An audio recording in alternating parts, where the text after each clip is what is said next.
South Carolina has no tax on Social Security, low property taxes, warm weather year-round. Sounds like the obvious retirement move, right? Until you run the actual numbers on a 401k withdrawal and realize Pennsylvania might save you $5,000 a year. Nobody talks about that part. I'm Jim Stevenson, a realtor here in the Philadelphia suburbs, and if you're comparing Pennsylvania and South Carolina for retirement, here's what the math actually shows. So let's start with the thing that surprises almost everyone: income tax on retirement money. Pennsylvania does not tax your 401k withdrawals. It does not tax your IRA distributions. It does not tax your pension, and it does not tax Social Security. If you're 59 and a half or older, every dollar coming out of a retirement account is tax-free at the state level. South Carolina also exempts Social Security. That part's the same, but here's where it splits. If you're 65 or older in South Carolina, you get a $15,000 deduction on other retirement income. Sounds decent.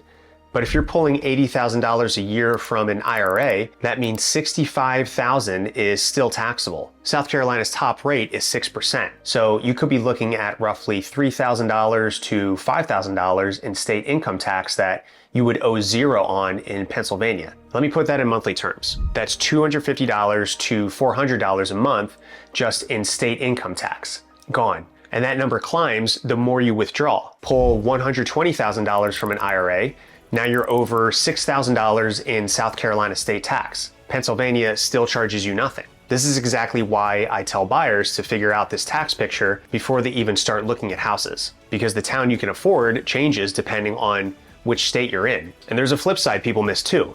If you're still working part-time in retirement, Pennsylvania's flat income tax rate is 3.07%. South Carolina's graduated rate can hit 6% on that same income. So even your side gig gets taxed almost double in South Carolina. Now here's the part that makes this tricky. And honestly, this is where most people get stuck trying to compare these two states: property taxes. Because this is where South Carolina absolutely crushes Pennsylvania. You're probably thinking, well, if property taxes are that much lower, South Carolina is the obvious choice. Makes sense on paper, but here's what actually happens when you add up the full carrying costs of a home in each state. The property tax is just one line item. A $300,000 home in Bucks County, Pennsylvania might run you $4,000 a year in property taxes. In Montgomery County, closer to $5,000 or $6,000. And if you're in a top school district like Central Bucks or Lower Merion, you could be north of $9,000 or even $10,000. In Abington Township, the total millage is close to 50 mills. Those school taxes make up 70 to 75% of your total bill, and they're uncapped. They go up when the district says they go up. That same $300,000 home in Greenville, South Carolina, about $1,650 a year. Charleston County, maybe $2,200. Huge gap. And here's why. South Carolina assesses your primary residence at only 4% of market value instead of the full amount. Plus, if you're 65 or older, you get a $50,000 homestead exemption that knocks your bill down even further. And primary residents are exempt from school operating taxes entirely. You only pay the school bond debt portion. So the property tax gap can be $4,000 to $8,000 a year, depending on where you land. That's $330 to $670 a month. Real money coming off your fixed income every single month. And if you're seriously looking at homes in the Philadelphia suburbs, I'd love to help you figure out the right towns for your budget. The call is totally free, no pressure.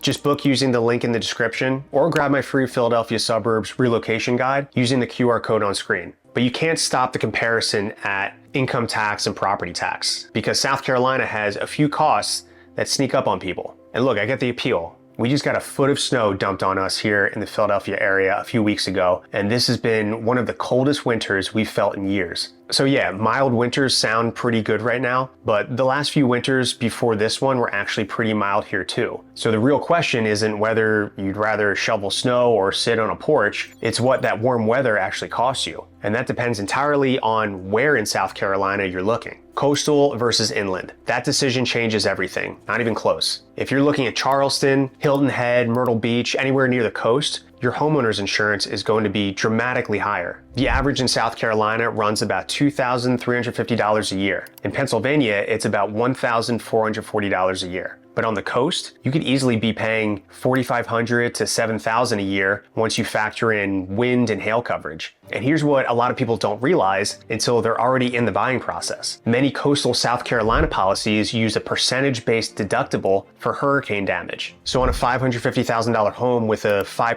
deductible, you're covering the first $27,500 out of pocket before insurance, pays a dime. That's not a deductible, that's a, second emergency fund you need to have sitting there. Then you add flood insurance. If you're in a high-risk FEMA zone near the coast, that's another $700 to $1,500 a year. And termite bonds. In the low country, termites aren't an if, they're a when. That's $200 to $600 a year for inspection and treatment coverage. You skip it, good luck selling that house later. Now compare that to inland South Carolina, Greenville, Spartanburg, the upstate. Insurance is still higher than Pennsylvania, but way more reasonable. No hurricane deductible headaches, no mandatory flood policies. You get the low property taxes without the coastal risk premium. That's a completely different financial picture. Let me throw in a few more costs while we're here. Sales tax. Both states charge 6% at the state level, but PA exempts groceries and clothing. South Carolina exempts groceries from the state tax, but still charges local sales tax on them in many counties. And clothing is still fully taxable. Plus, South Carolina counties can add 1 to 3% on top, so in Charleston, you might be paying 9% total sales tax on a purchase. In most of Pennsylvania, outside of Philadelphia, you're at 6% flat with no tax on your groceries or your clothes. Gas is cheaper in South Carolina, about $2.56 a gallon versus $3.08 in Pennsylvania. PA's gas tax is one of the highest in the country at about 58 cents a gallon. And if you're using the PA Turnpike regularly, those tolls add up fast. South Carolina has almost no toll roads, so transportation costs do tilt towards South Carolina, especially if you drive a lot. I had a conversation with a couple last year who were dead set on Charleston. They've been looking at beach towns online for months. She had a whole Pinterest board going up, but when we ran the actual carrying costs on a $500,000 home, the insurance, the flood policy, the HOA, the termite bond, their monthly number came in almost $800 higher than they expected. I remember he looked at me and he said, so we'd be paying more per month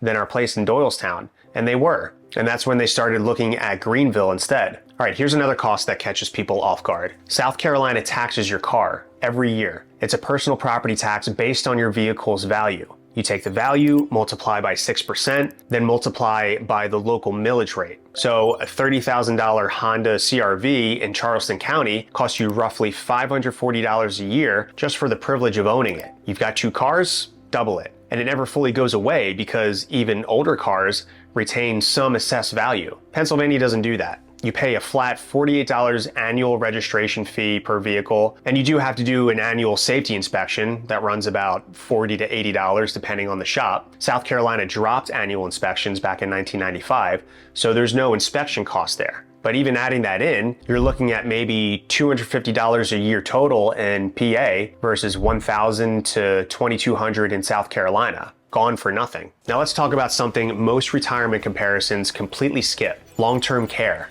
And if you're thinking that's years away, I'll deal with it later, keep watching because this number dwarfs everything else. You're probably thinking the state with lower taxes wins automatically for retirees. That's the easy assumption. But here's what actually happens when health costs enter the picture. The gap flips depending on what kind of care you need. If you or your spouse ever need assisted living or a nursing home, the state you're in matters a lot more than your property tax rate. Assisted living in Pennsylvania averages about $6,100 a month. In South Carolina, it's closer to $5,200. That's $900 a month difference. Over a year, that's roughly $11,000. Nursing home care is where it really separates. A semi-private room in Pennsylvania averages about $12,500 a month. In South Carolina, it's about $9,500. That's $36,000 a year in savings. And that gap exists because labor costs for nursing aides and care workers are just lower in South Carolina. So if long-term care is part of your planning horizon, and honestly it should be for anyone over 60, South Carolina has a real financial advantage here, a big one. Even your Medicare supplement costs are different. Medigap Plan G, which is the most popular supplement plan,